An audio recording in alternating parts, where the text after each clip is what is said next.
Hi, it's Karen, and today's video is going to be about the square pillow box.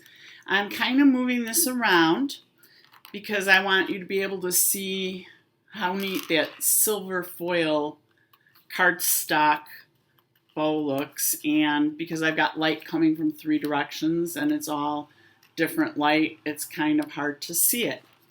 But this is the square pillow box Thinlit die set that I used to create this. And it is to be used with the Big Shot.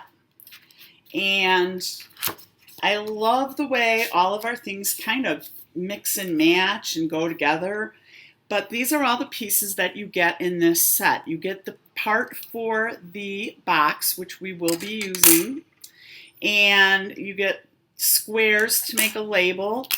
But you could use these to cut out squares for the front of a card too. So hopefully I'll be able to get to a video doing that sometime soon. This is a snowflake. When you cut this little strip out, you get little tiny leaves that you can use for something. But you can use the end of this on the 2-inch tag topper punch because it's exactly 2 inches. It's just a smidge bigger, but you can easily trim that with your scissors. I will have to show you how to do that. But anyhow, so this will cut the 3 leaves along the edge. You'll have the leaves left. Pumpkins and Christmas trees and a candy cane. I won't be using any of these pieces here, so I will be setting those aside. And my first box, I used the Neutrals Designer Series paper stack. Sometimes you'll see me just put DSPS. What that is a stack of paper. It's 12 by 12. It's in all of the neutral colors, and you get 40 sheets. And it's a really good value because I think with tax and shipping, they come out to about 66 cents a sheet. I made most of the other elements for the tag out of scraps. I did use from a regular sheet of the foil cardstock for that bow, but you could see you can make some really nice favors, and the size, look at the size of that. You could fit a really big giant cookie in there, or you could fit a gift in there, a gift card, just a lot of different things you can do with that. It would also be great for a party favor, a wedding favor, a shower favor, anything you might just need a little box for, and it'll cost you under $1 a piece to make these boxes, so you can see that they're very economical as well. All right, the first thing I did, I'm going to do this with cardstock this time so that we don't have the busyness of the pattern going on. I cut it to 6 inches wide. You're going to have about 2.5 inches left, which you can use for making tags. You can make banners. You could use it on a greeting card, but I'm going to go ahead and set that aside as well.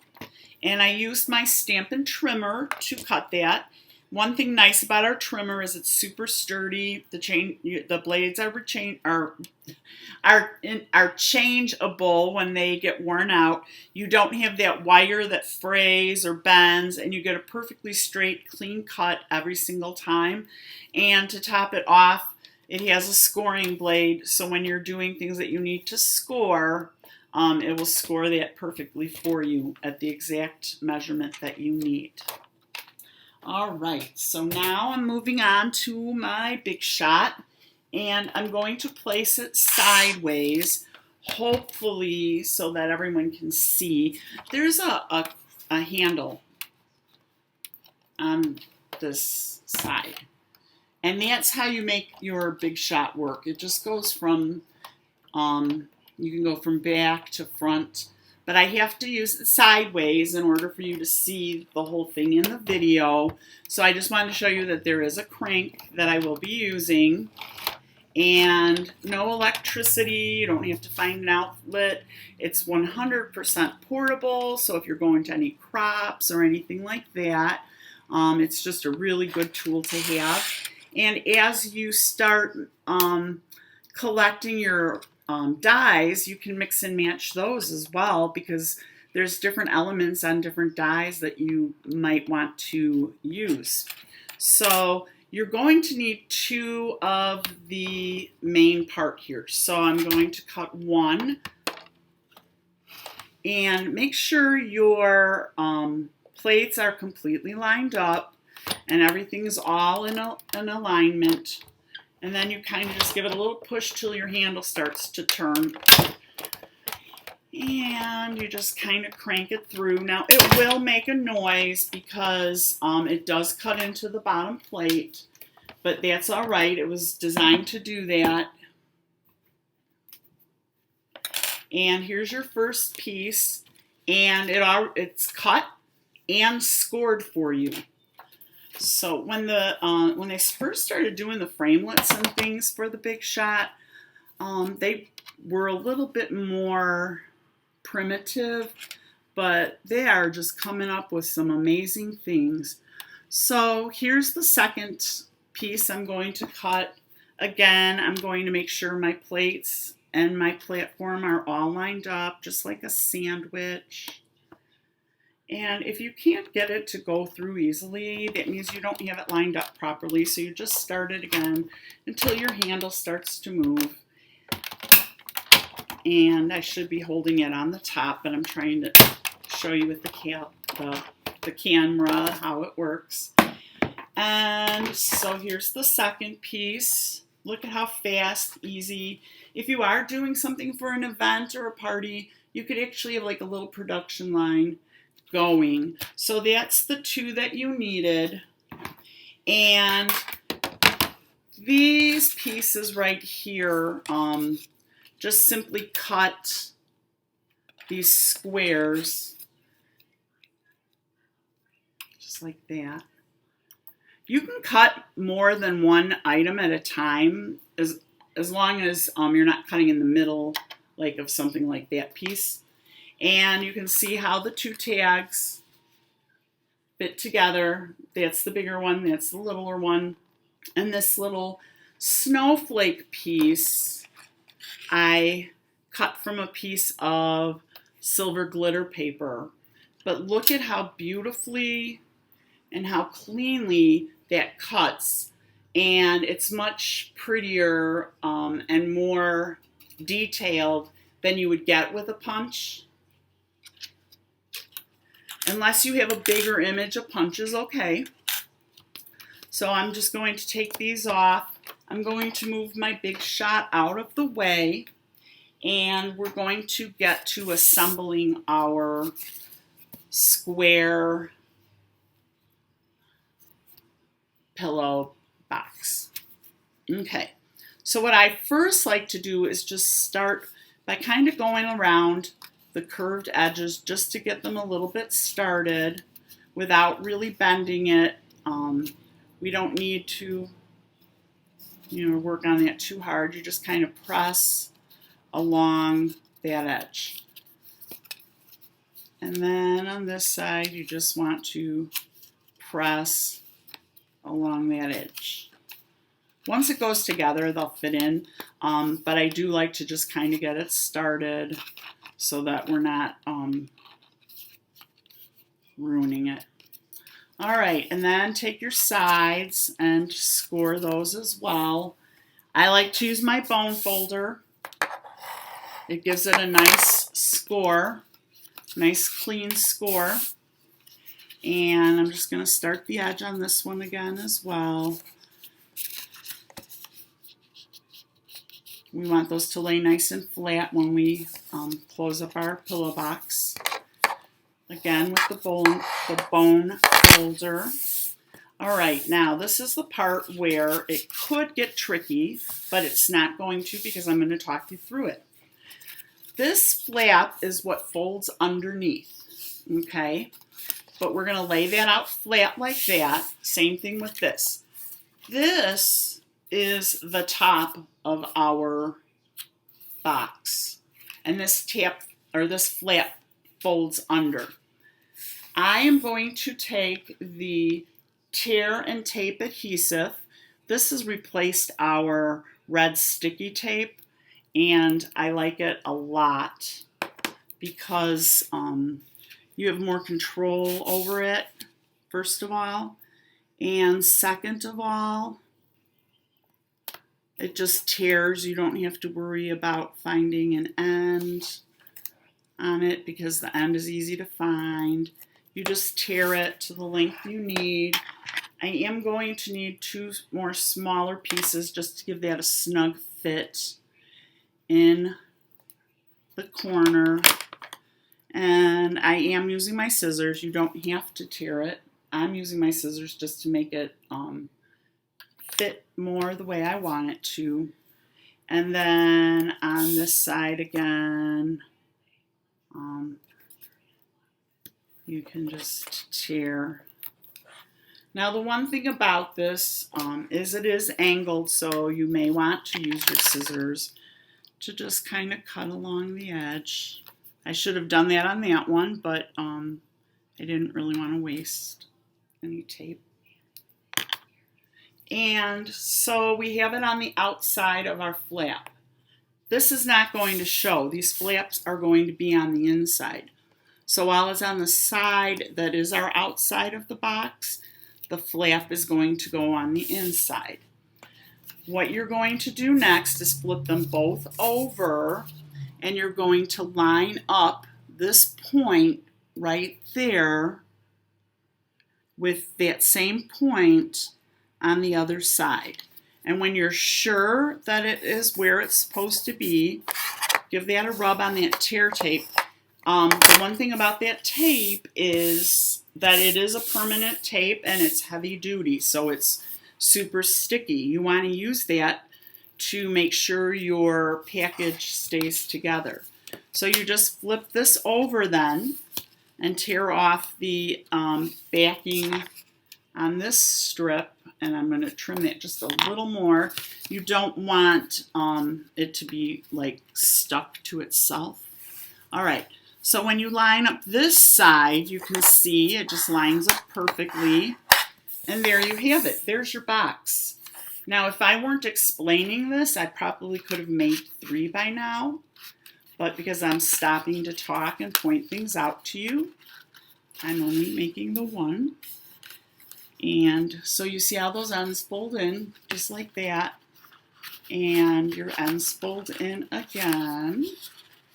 And look at that, what a pretty little box. Now you can decorate with ribbon.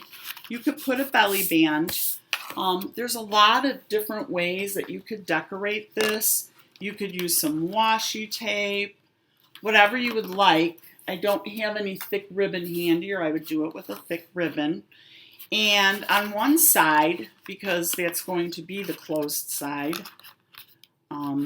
you can go ahead and just add some tape. You don't have to, it's not necessary, but I will probably be using this type of thing to package little gifts that I make for my downline for Christmas. So I do want to make sure that they stay closed when I'm putting in my tissue and other little trinkets. So that's how that looks. Again, when you go to put your item in, if you're going to do a cookie, put it in one of those food safe bags first, so that the oils from the cookie don't ruin your packaging, and you'll be able to do your baking things a few days in advance. You won't have to do that right at the very last minute. And then I did pre-cut some pieces to decorate my box. I'm going to use white this time for the outside.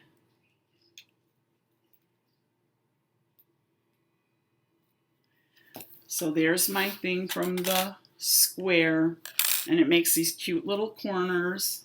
I am going to take a piece of the gray. This I'm using is called Basic Gray. I should tell you that. And that's our cardstock. It's $7 for 24 pieces. It's 80 pound, and you can see it's a nice weight for cardstock, especially if you're going to be using it for favors.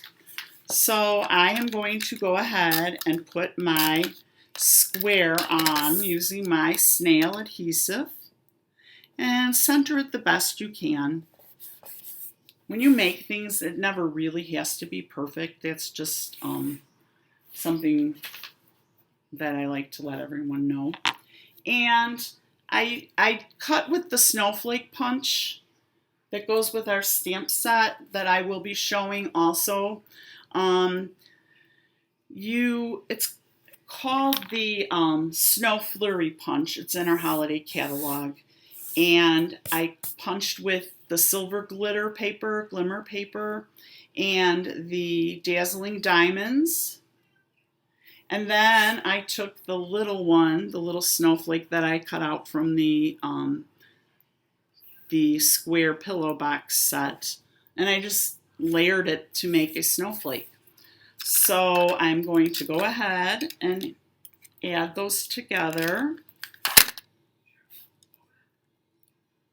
I'm going to put it on an angle, and I have to move it because I didn't get that quite on there the way I wanted to. All right, so you've got those pieces together. I am going ahead and I'm going to take a little piece of my tear-in tape, put a piece on the back.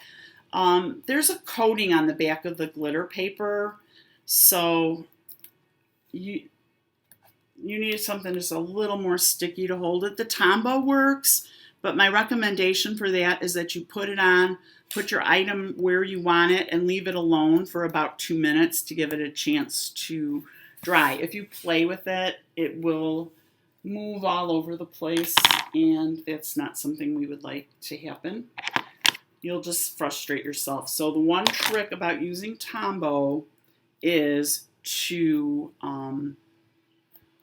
be sure that you let it dry before you start messing with it. Almost with anything you use Tombow for, it's just a matter of giving it a minute or two for the adhesive to develop. And here is my third snowflake. Very pretty. And again, you can use this on the front of a card. You can use it on a banner, and I am crooked, as usual. I'm always crooked. Don't ever look too closely at my things, or you'll say, oh man, she's crooked. Should make you feel good about yourself and about your items. All right, so that's going to be my tag, but it would look fine like that. It would look nice with a piece of ribbon around it. But I am going to use a bow. I just want to keep this simple. I'm going to use a little bit more of my tear-in tape because the pillow box is curved and I want to make sure it stays on there. And I'm going to see how good I can center. And I'm going to use a piece of the tear-in tape on my bow. I want to make sure that that stays nice on the top. Again, it is curved, the box, and sometimes things won't stick if the surface is curved. So this again, this pattern right here is from the Neutrals Designer Series paper stack.